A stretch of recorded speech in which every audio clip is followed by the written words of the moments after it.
Midi Actu, c'est du lundi au vendredi de 7h à 8h20 sur Victoire FM. Retour donc en studio avec notre invité, pasteur Edo Komi, président du mouvement Martin Luther King. Il est notre invité. Ce matin, nous parlons bien évidemment de l'acquittement de Laurent Gbagbo et de son dauphin Charles Blé Goudé à la CPI. Tout à l'heure, je posais la question avant de remettre l'antenne. Est-ce que Laurent Gbagbo peut être pris aujourd'hui comme un nouveau Mandela? Non, vous savez, il faut quand même faire la différence. Peut-être dire directement que Laurent Gbagbo est à l'image de... c'est un nouveau Mandela, peut-être ce serait trop exagéré de le dire. Mais ce qu'il faut noter, c'est que par rapport à Mandela avait suscité... avait désiré, avait combattu contre l'apartheid, pour l'intérêt, enfin presque directement de tous les Sud-Africains. C'est vrai quand même qu'en Côte d'Ivoire, on sait qu'il y a plusieurs partis et qu'il y a 3000 morts et il y a d'autres histoires quand même. Donc Laurent Gbagbo, ce qu'on peut dire, c'est que Laurent Gbagbo, son acquittement a suscité une dynamique populaire comme au temps de la libération de Nelson Mandela. Voilà. Parce que aucun événement en dehors du football, de la Coupe du Monde, mais la Coupe d'Afrique, aucun événement ne pouvait pas aussi célébrer comme ce qui s'est passé hier et ce qui peut se passer encore aujourd'hui dans cette journée. Le reste, c'est aujourd'hui encore la liesse. Donc, c'est vrai quand même qu'il a une idée sur l'Afrique. Il a une idée sur l'Afrique, sur le peuple d'Afrique, pareillement comme Nelson Mandela, qui a été célébré par le monde entier, qui reste encore une icône. Mais quand même, Nelson Mandela ne traînait pas quand même des morts. Oui, ne traînait pas des morts. C'est vrai quand même que quand il est sorti de la prison, il a une autre vision de la chose. Nous attendons voir ce que Laurent Gbagbo va être après sa sortie de la prison, pour pouvoir faire une comparaison. C'est vrai quand même que l'événement d'hier était comparable quand même à ce qui s'est passé lors de la libération de Nelson Mandela. Oui, vous parliez tout à l'heure de la justice. Il faudrait que les juges soient indépendants. Aujourd'hui, mercredi, Sativi Folivi sera situé sur son sort, tout comme Laurent Gbagbo aussi sera situé également aujourd'hui, si la procureure...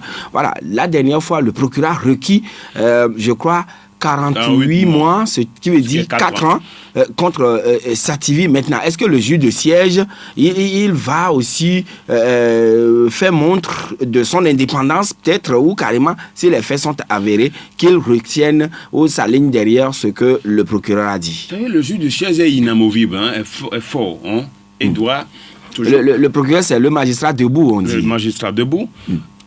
Qui est souvent à coquiner avec les autorités, les autorités politiques. Bon, donc, aujourd'hui, ce que nous pouvons noter pour le cas de Sativi, jusqu'à moi, je ne sais pas le délit. C'est vrai qu'on nous a parlé de délit, on nous en a parlé, on nous a étalé toute une liste, 3-4 délits, rébellion et ainsi de suite. Ce que moi, personnellement, je ne retrouve pas dans l'acte qu'il a posé le jour là de sa conférence de presse. En tout cas, moi, j'allais à sa conférence, puisque nous sommes invités, nous allions à sa conférence de presse, car nous avons vu sur WhatsApp ce qui se passait. Donc, on n'a pas pu arriver au lieu de la conférence.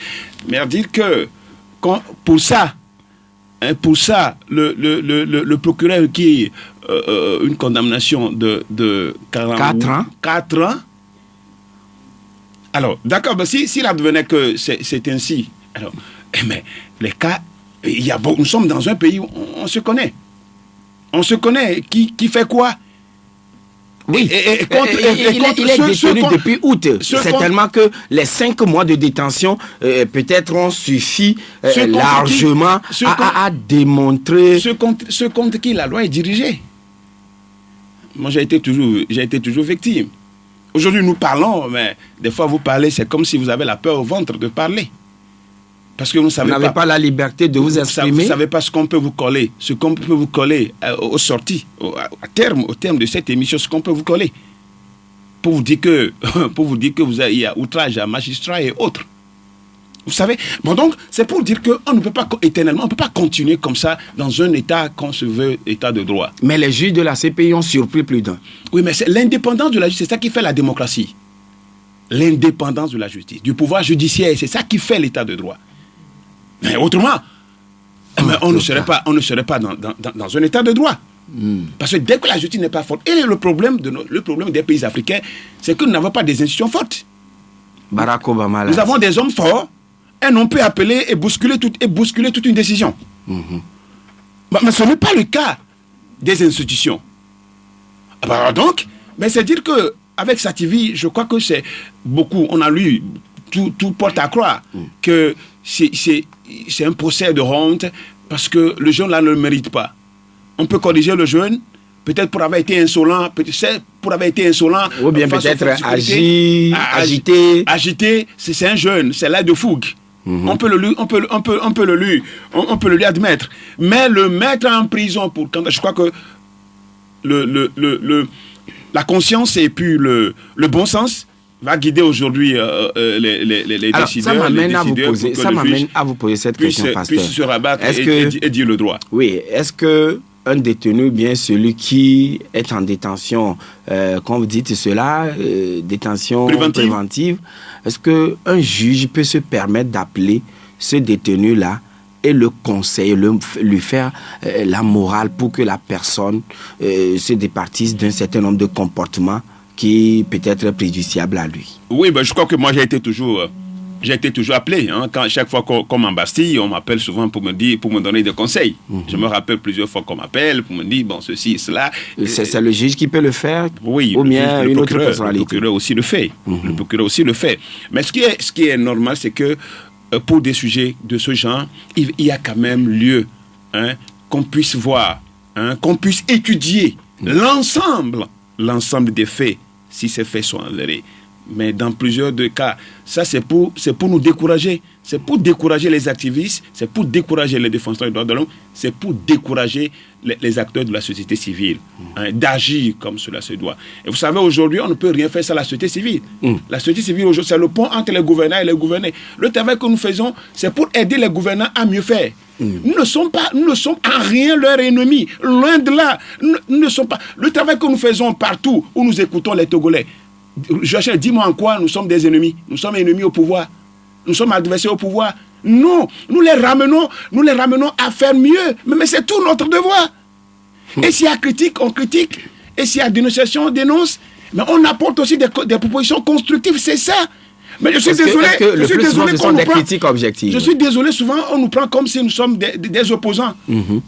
Vous, personnellement, puisque vous avez eu à travailler avec le père du président actuel, Fonia Singbe, vous avez eu à travailler pendant longtemps avec Eyadema, mais quand on vous voit aujourd'hui critiquer... Pourquoi cette question revient? Quand on vous voit aujourd'hui critiquer M. Fonia Singbe, on dit « Ah non, mais pasteur, il te commis... » Aujourd'hui, nous sommes en 2019. Oui. Mais j'ai travaillé avec Eyadema dans les années 90 jusqu'à 2000. Et vous assumez?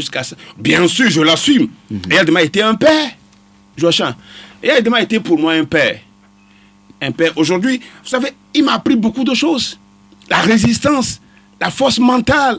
Mais tout ce que je fais aujourd'hui, ça peut surprendre beaucoup de personnes. Oui. Je peux lui rendre hommage pour m'avoir forgé la vie. Ce que je fais aujourd'hui, c'est la force, il faut tenir. Je me rappelle en 2000. En 2000, j'étais en prison, j'étais sous lui. J'étais en prison en 2000, donc j'ai été arrêté le 20 mai 2000.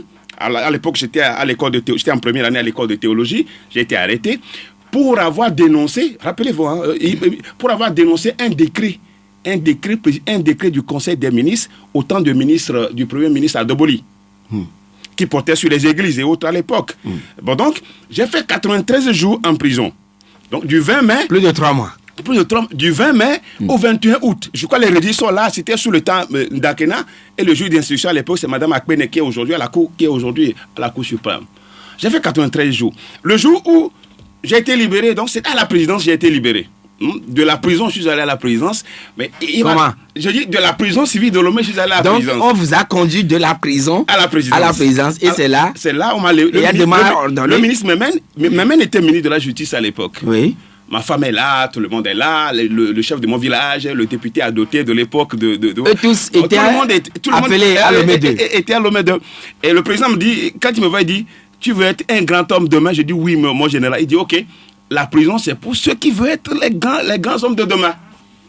Ce que Yadema vous a dit. Mais en présence de ministre Barké, en présence de Géna Tijani, en présence de beaucoup de personnes qui étaient à l'époque. Donc j'assume. Y compris votre épouse. J'assume. Oui. Voilà. J'assume. Pourquoi vous avez changé de veste aujourd'hui? J'ai pas changé de veste. Ou bien vous êtes contre. Je ne suis pas contre. Je suis contre l'injustice. Juste et tout. Je suis contre le mal. Ah, donc, on ne doit pas prendre cela comme si vous êtes contre Fonia Simbi. Non, pourquoi être contre? Moi, je suis pasteur de surcroît. Et ma vocation, c'est de dire le droit, c'est de dire la vérité. C'est d'œuvrer pour le bien, le bonheur des citoyens, le bonheur des êtres humains. Mais c'est ça. C'est ça ma vocation en tant que pasteur. Et je le fais, je ne le fais pas contre qui que ce soit. Et ça, c'est très important. Que tous ceux qui continuent par dire que j'ai mangé avec... Oui, mais faut m'en faire du bien. Oui, bien sûr. Mais je le connais, c'est un frère à moi, il m'a fait du bien. Où est le problème? Je continue. Aujourd'hui, il est le chef de l'État. Et s'il y a quelque chose qui n'est pas bon, je peux se le dire. Où est le problème? Mais est-ce que vous avez cherché à le rencontrer pour lui dire un certain nombre de choses? Non, ça, ou bien vous n'êtes jamais allé chez lui? C'est hors micro. D'accord. Et nous allons prendre en direct sur le 22 21 80 99 92 02 80 63. Monsieur Lawson, bonjour. Joachim, bonjour. Oui. Bonjour à votre invité, meilleurs vœux pour vous et pour l'équipe qui rend cette émission possible. Merci. Joachim. Oui. Souffrez un peu que je ne partage pas l'euphorie qui vous anime suite à l'acquittement du président Gbagbo. Et c'est de bonne guerre. Oui. Vous savez que son arrestation, c'était à la suite des résultats qu'il n'a pas acceptés sortis des urnes. Donc c'est la crise post-électorale. Oui. Et qu'il était le chef de l'État à l'époque et qu'il était garant de la sécurité des populations. Et que c'est sous lui que toutes ces tueries des 3000 a eu lieu. Donc on ne peut pas l'exempter de ce qui s'est passé. Alors, et c'est aussi parce que les justices dans nos pays en Afrique, la justice est phagocytée par l'exécutif. Et que la Cour pénale ne vient que lorsque ces dirigeants ne peuvent pas être jugés chez eux. Alors, donc, si la Cour pénale n'existait pas, je pense bien qu'il aurait fallu l'inventer. Et donc, maintenant, ce que les juges ont dit, alors là, ils n'ont pas bien fait leur travail ou comment? Non, mais je ne dirais pas ça, parce qu'il y a eu 3000 morts, ils ne se sont pas suicidés. Qui les a tués? Parce que Gbagbo, il était le chef de l'État. C'est la question que nous tous D'accord. Les résultats sont... D'accord. Merci beaucoup, monsieur Lawson. Merci. Et monsieur Komi, bonjour. Oui, monsieur Joachim, bonjour. Oui. Je réponds à la question de l'autre président. C'est la France qui a tué les 3000 morts. Il faut vous n'allez pas lui répondre, mais posez aussi votre question, s'il vous plaît. Je pose ma question comme ceci. Est-ce qu'il ne faut pas décourager la candidature de Gbagbo en 2020, puisque le chantier qui attend Gbagbo en tant que panafricain est plus grand que d'être un simple président de la Côte d'Ivoire. Nous avons tellement de problèmes en Afrique et que c'est la France qui se positionne sur certains présidents marionnettes pour nous manipuler, pour donner des armes, pour aller tuer, pour détruire l'Afrique. Donc moi je pense que le pasteur fait partie des organisations internationales. Ils doivent tout faire pour décourager la candidature de Gbagbo et donner autre chantier à Gbagbo. C'est ça ma question. Merci. Bien noté. Nous allons prendre Jacques. Bonjour. Bonjour Joachim. Oui. Oui, moi je dois me réjouir pour l'acquittement de Gbagbo. Parce que ils ont fait la guerre en Côte d'Ivoire. Est-ce que c'est Gbagbo seul qui a fait la guerre? Depuis 2002. Et les autres? Eux, ils ne doivent pas aller au tribunal? Hein? Mais voyons les choses. Bon, on parle des Blancs, que les Blancs ont arrêté Gbagbo. Ce qui se passe chez nous-mêmes ici, est-ce que l'Africain togolais ne peut pas voir que celui-là c'est son frère et puis mettre la balle à terre et faire les choses dans les normes? Regardez les gymnastiques. Tout ce qui se passe comme... Vraiment, je n'ai pas de qualificatif. Merci. Bonne journée. Et nous allons prendre maintenant le dernier intervenant pour permettre au pasteur de répondre à tous les auditeurs qui sont en train de se manifester. Allô? Bonjour. Bonjour. Allô? Oui, bonjour, monsieur Gado. Oui, bonjour, pasteur. Oui, bonjour, M. Garo. Vous savez, moi, je sais que Gbagbo sera libéré. En tout cas, même, c'est pas qu'une deux sur WhatsApp demande. On a dit que Gbagbo ne peut pas être libéré provisoirement parce qu'il va fuir. En Europe, est-ce qu'il a bitru comme au Ghana? Vous voyez, c'est la France qui a tout manipulé. Bon, moi, je sais que Gbagbo aime les pasteurs. La preuve. Pourquoi les témoins à charge deviennent automatiquement des charges? Il a des pasteurs chez lui là-bas qui prient à la présidence. De toute façon, Gbagbo deviendra président et il va formater la 4 mémoire de la CEDEAO pour faire partie de tous ces vieux-là qui ne veulent pas faire la démocratie en Afrique. Merci, bonne journée. Ah oui, bonne journée. Gbagbo va reformater la carte de la CEDEAO. Est-ce qu'il pourra avoir véritablement cette poigne? Non, je crois quand même que c'est une affaire collective. Oui. Pas seulement affaire des chefs d'État. C'est juste un point de vue. Nous voulons que la CEDEAO devienne une organisation des peuples, et non une organisation des chefs d'État. Donc il nous faut que nous tous, peuples de la CEDEAO, plus de 240 millions d'habitants, nous puissions nous investir pour que la CEDEAO soit une organisation des peuples et non des chefs d'État. Bon, donc quand je disais tout à l'heure que, vous savez, la crise post-électorale, Gbagbo avait à l'époque dit qu'il faut recompter les voix. Il avait demandé le recomptage des voix. À Yonggi Choi, oui, bien sûr, était le chef de l'ONU. Il a demandé qu'on recompte les voix. On aurait pu recompter les voix. Donc, il savait que si on recomptait les voix, voilà les résultats. Donc, il a demandé le recomptage des voix. Mais l'autre est allé certifier, puisqu'il avait le rôle de certifier, c'est ça, non? De certification des résultats. Oui. Et c'est ce qu'il a fait pour nommer Alassane Ouattara. Donc, c'est dire que Laurent Gbagbo, qu'on le veuille ou pas. Et l'auditeur disait tout à l'heure, si on parle de guerre et puis il y a eu des morts, est-ce que Laurent Gbagbo avait fait seul la guerre? Non, il n'a jamais fait seul la guerre. Vous savez ce qui s'est passé à Douékoué? Qui a tué les 1000 morts, les 1000 personnes de Douékoué? Ce n'était pas les forces de réguliers. Non. Ça, tout le monde le sait. Mais on ne nous dit rien. Bon, donc, c'est pour dire aujourd'hui que les responsabilités sont partagées en Côte d'Ivoire dans cette affaire de...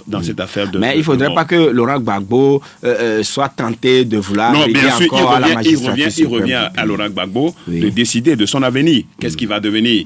Est-ce qu'il va devenir un panafricaniste pour être à la sorte du continent africain pour que nous puissions réellement nous émanciper? Je crois que ce n'est pas une mauvaise idée. On verra à la suite ce qui va se... Mais quand même, pour M. Lançon, ne doit pas l'exempter comme ça, hein? L'exempter comment? Parce qu'il y a eu des morts, tout ce qui s'était passé. Il y a eu des morts, c'est que la Cour s'est rendu compte il a été le garant de la sécurité des citoyens. Il s'est rendu compte que les morts, les responsabilités étaient partagées et il faut retourner. Il faut que Laurent Gbagbo et Charles Goudou retournent en Côte d'Ivoire. Et nous sommes à la fin de l'émission, même à toute dernière préoccupation, quand Laurent Gbagbo est parti rapidement à Finguessan de l'autre côté, Mamadou quelque chose de l'autre, et c'est seulement Sangaré qui a gardé le noyau dur du parti. Alors, pasteur, quand un malheur tombe sur un tiers, est-ce que ceux qui étaient ses amis hier doivent l'abandonner? Non. Pas du tout. Moi, je crois que Laurent Gbagbo est revenu. J'espère même qu'à Finguessan pourra faire amende honorable, aller demander pardon à Laurent Gbagbo pour retourner au FPI normal. Et votre souhait par rapport à ce que Bensouda va dire? Non, mon souhait, c'est que cette affaire finisse. Que cette affaire, que Bensouda, qui est gambienne, non seulement elle est gambienne, mais aujourd'hui, je crois que les faits sont là, la réalité est là.